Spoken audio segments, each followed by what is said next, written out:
Hi అండి. Welcome to Gayatri's kitchen. ఈరోజు నేను తెలంగాణ స్పెషల్ డిష్ చేశాను. అదే అంకాపూర్ స్టైల్ నాటుకోడి కర్రీ.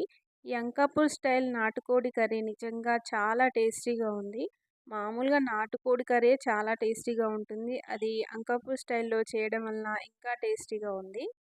ఈ అంకాపూర్ చికెన్ ఎందుకు ఫేమస్ అయిందంటే నేనొకటి చెప్తానండి. వాళ్ళు నాటుకోడ్లను ఊరు నుండే తీసుకొచ్చి వండుతారు. అదేవిధంగా వాళ్ళు వండే విధానం ఒకటి చాలా బావుంటుంది. అలాగే వాళ్ళు మసాలాలు ఇంట్లోనే తయారు చేసుకుంటారు. అంటే వాళ్ళే స్వయంగా తయారు చేస్తారు. అలా చేయడం వల్లనే ఆ కర్రీ అంత ఫేమస్ అయింది. అంత టేస్టీగా ఉంటుంది. ఇప్పుడు మనం కూడా అదే విధంగా చేద్దాము. ముందుగా ఈ ప్రాసెస్ చూద్దామండి.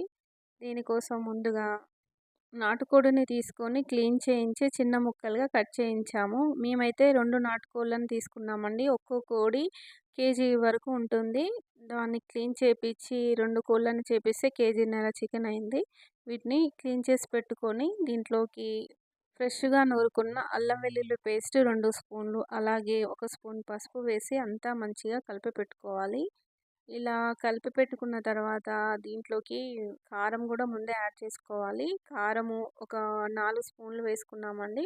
అంటే కారమే ఎక్కువేసుకోవాలి. ఈ స్పెషల్ కర్రీకి కారం ఎక్కువుంటేనే బావుంటుంది. నాటుకోడి గదా!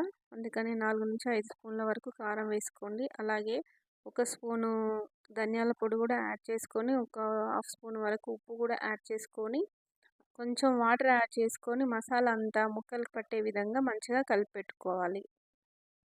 స్టవ్ పై గిన్నె పెట్టుకొని గిన్నె వేడెక్కిన తర్వాత ఒక పెద్ద స్పూన్ అండి. పెద్ద స్పూన్‌తో 5 పావుల వరకు ఆయిల్ యాడ్ చేసుకోండి. ఆయిల్ వేడెక్కిన తర్వాత దీంట్లోకి హోల్ గరం మసాలా, బిర్యానీ ఆకు, బిర్యానీ ఫ్లవర్ ఉంటది కదా! అవన్నీ వేసుకోండి. అంటే ఇలాచి, దాల్చిన చెక్క, లవంగా, షాజీరా, స్టార్ ఫ్లవరు, బగారాకు ఇవన్నీ వేసుకొని అవి మంచిగా ఫ్రై అయిన తర్వాత కట్ చేసి పెట్టుకున్న ఉల్లిగడ్డ అండి, పెద్ద సైజు ఆనియను సన్న పీసెస్‌గా కట్ చేసుకొని వేసుకోవాలి. ఇవి ఫ్రై అయ్యేటప్పుడు ఒక హాఫ్ స్పూన్ వరకు సాల్ట్ యాడ్ చేసుకొని ఫ్రై చేసుకోండి. ఇలా చేసుకోవడం వల్ల త్వరగా మగ్గుతాయి ఆనియన్స్. ఇలా ఫ్రై అయిన తర్వాత దీంట్లోకి ఒక 2, 3 రెబ్బల వరకు కరివేపాకు యాడ్ చేసుకోండి. అలాగే దీంట్లోకి మెంతికూర అండి. మెంతికూర మాత్రం ఖచ్చితంగా యాడ్ చేసుకోవాలి. దీనికి స్పెషలే ఇది. అంకాపూర్ స్టైల్‌లో మెంతికూర ఖచ్చితంగా యాడ్ చేసుకోవాలి. ఇది యాడ్ చేసుకోవడం వల్ల ఫ్లేవర్ బావుంటుంది. టేస్ట్ కూడా వస్తుంది. మెంతికూర, కరివేపాకు ఫ్రై అవుతుండగా దీంట్లోకి ఒక స్పూన్ అల్లం వెల్లుల్లి పేస్ట్ వేసుకోండి పోపులో. అలాగే దీంట్లోకి పసుపు కూడా వేసుకొని అంతా మంచిగా ఫ్రై చేసుకోవాలి. పచ్చి వాసన పోయే వరకు మంచిగా ఫ్రై చేసుకోవాలి. ఇలా ఫ్రై చేసుకున్న తర్వాత దీంట్లోకి మనం ముందుగా కలిపెట్టుకున్న చికెన్ ఉంది కదా! ఈ చికెన్ అంతా దీంట్లో వేసుకొని మంచిగా పోపంతా పట్టే విధంగా ముక్కలకి ఆయిల్ పట్టే విధంగా అంతా మంచిగా కలుపుకోవాలి. ఈ విధంగా కలుపుకుంటే ముక్క అంతా ఆయిల్ పడుతుందండి. ప్రతి ముక్కకు ఆయిల్ పడుతుంది. టేస్ట్ బాగొస్తుంది.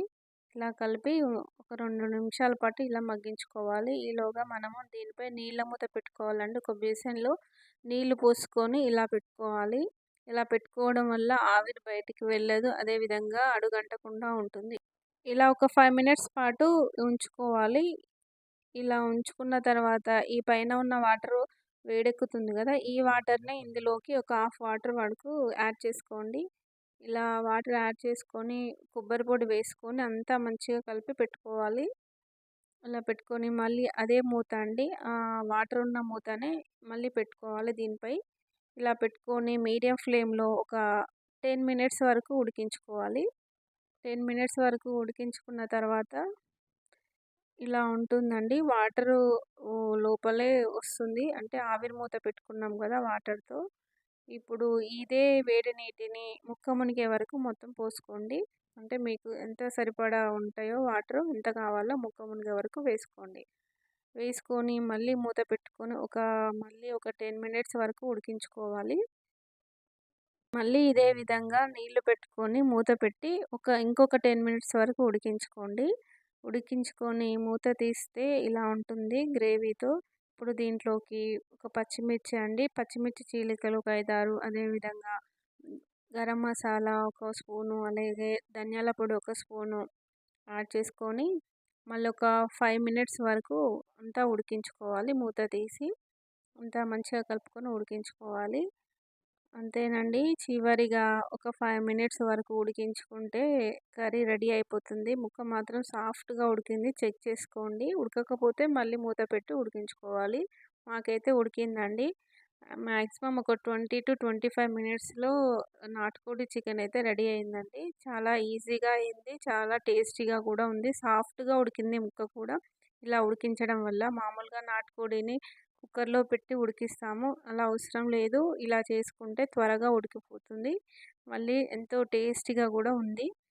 చివరిగా కొత్తిమీర వేసుకొని కలుపుకొని సర్వింగ్ బౌల్‌లోకి తీసుకోవడమే అండి. అంకాపూర్ స్టైల్ నాటుకోడి చికెన్ రెడీ అయింది. ఎంతో టేస్టీగా ఉంది.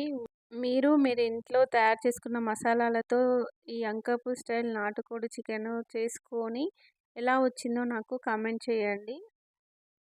అలాగే మీకు ఈ రెసిపీ నచ్చినట్లయితే ప్లీజ్ లైక్ చేయండి, షేర్ చేయండి. అలాగే సబ్స్క్రైబ్ చేసుకోని వాళ్ళు సబ్స్క్రైబ్ చేసుకొని పక్కనే ఉన్న బెల్ ఐకాన్‌పై నొక్కండి. అలా చేయడం వల్ల నా ప్రతి వీడియో మీకు నోటిఫికేషన్ రూపంలో వస్తుంది. Thank you for watching Gayatri's kitchen.